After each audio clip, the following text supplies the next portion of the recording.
Hey guys, Chris here from CarExpert. We're back at Queensland Raceway, our test track, and today I've got the Lexus LC500. So this is a 5-litre V8. It's quite a big car, 1900 kilos, but it's got 350 kilowatts, and that's naturally aspirated with 540 newton meters of torque. So rear-wheel drive, 10-speed transmission, so lots of gears there, and be interested to see how it goes compared to the RCF we've already tested. Very similar performance-wise, but a little bit heavier and a little bit more comfortable. First, we'll do the 0 to 100 and the braking test, then we'll get on the track and try and set a lap time.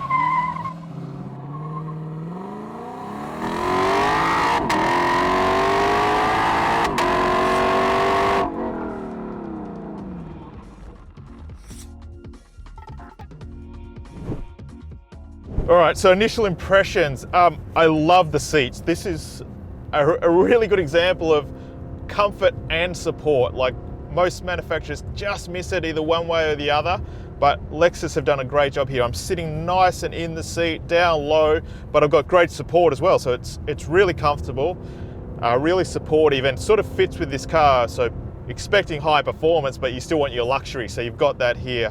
Visibility is excellent, no issues there. I'm sitting nice and low, but it doesn't really hurt the visibility at all. Steering is good, just initially feels a little light. Because the car's so soft as well, it's gonna dull some of that feeling you'd expect from a more racier car.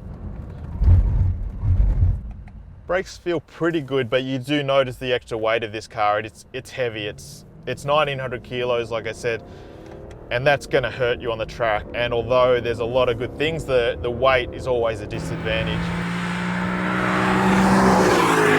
Engine sounds great. It's awesome to have that naturally aspirated sound.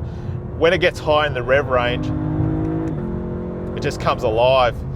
Just gonna be interesting to see whether I can control the car enough with that movement on the flying laps and see if I can do a good time. See if it can match the RCF actually. That was 69.3, which I was pretty impressed with that lap time. So I've got the engine in power mode and the chassis in sport mode, the top spec. Traction control off, stability control off. All right, let's head into a flying lap, try and get a good exit.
There you go. I got down to a 60.34, which is a little bit disappointing. I thought I'd crack the minute mark, considering the RCF had already done a 59.3.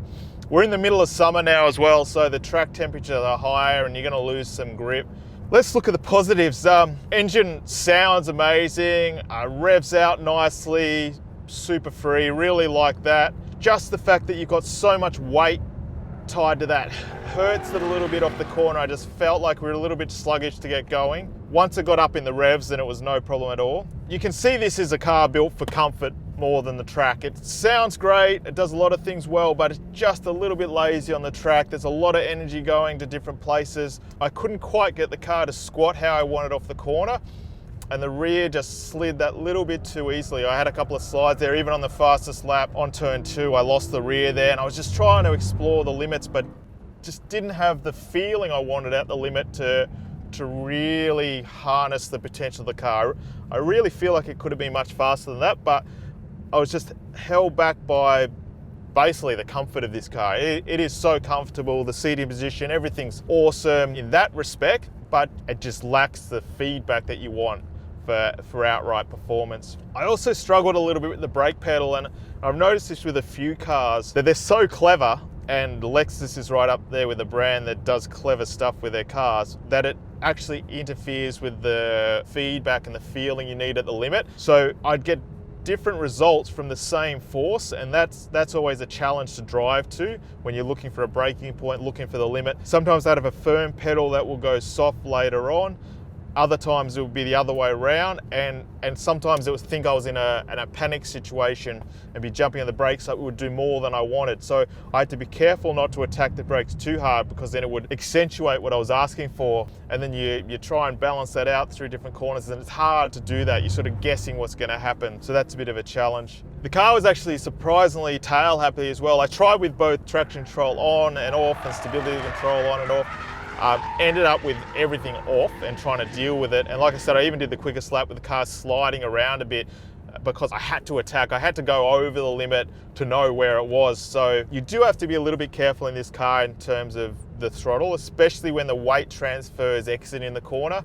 So you have to manage that. It's not a piece of cake to drive at the limit, and that comes back a lot to the energy that's going around, the 1900 kilos, the softer suspension. But the final thing is the transmission and differentials. I can't say too much about it. It was never really an issue, but I would have liked something a little bit more reactive on the track. Just occasionally it wouldn't shift gears when I wanted it, but no big issue. I felt like there was maybe a little bit too much slip occasionally on the rear, and that sort of inconsistency from the rear caused some of my concerns coming off the corner. I couldn't quite nail the exits, and I was just a bit cautious. I lost the rear a few times, and other times then it didn't slide, so it was just hard to really drive on the absolute limit.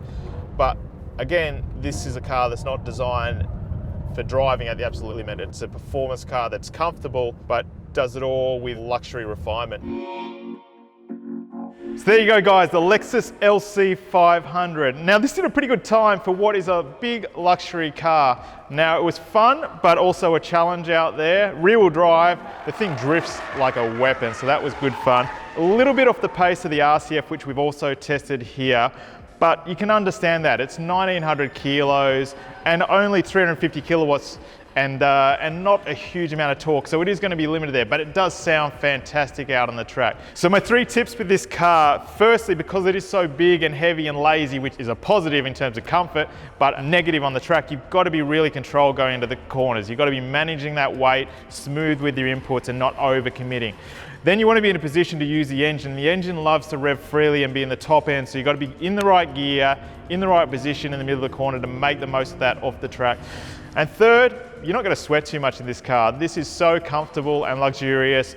Air conditioning on, go out there, do a good time and have some fun. Hope you guys enjoyed the video. If you did, hit the like button, and don't forget to subscribe to our channel as well. Lots more cool content to come. Love to hear your feedback as well. What would you like to see out on that track? And I'll try and do a time for you guys. Hope you enjoyed it, and see you again next time.